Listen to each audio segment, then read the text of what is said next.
Hello বন্ধুরা, এই দেখো আমি এখন কমলি শাকগুলো কেটে নিচ্ছি, শাকগুলোকে বাছছি সুন্দর করে বেছে। এদিকে আমার মেয়েটা খুব জ্বালাচ্ছে যে গুড় খাবো কী আর করবো, শাক কাটতে বসেছি, উঠতেও পারছে না। এদিকে ছেলেটা এসে বাটিটা দিয়ে দিল, বোন খা এটা তুই, কিন্তু ও খাবে না, ওকে আরও দিতে হবে নতুন করে আরও। তা মেয়েটা বাটিটা ধরে একটা চাটা মেরে দিল, বাটিতে একটুখানি লেগে আছে, তাতে ওর হবে না, ওকে বাটিতে আরও আমার নতুন করে দিতে হবে। এদিকে দুজনে দেখো দৌড়াদৌড়ি শুরু করে দিয়েছে। আমার ক্যামেরার সামনে এমনিতেই ক্যামেরা ধরার কেউ নেই, একা একা ক্যামেরা করছি, ফোনটা ওখানে রেখে। তারপরেও সামনে এসে যদি ওরকম বিরক্ত করে কার ভালো লাগে।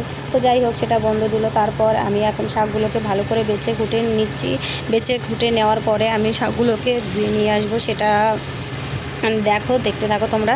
তো দেখো ওরা দুইজনে কি শুরু করে দিয়েছে। এদিকে দাদা কালকে হাট থেকে নিয়ে এসছে কমলি শাক, এদিকে কুমড়ো শাক, লাল শাক, শাকের পাহাড় নিয়ে চলে এসছে বাজার থেকে কালকে।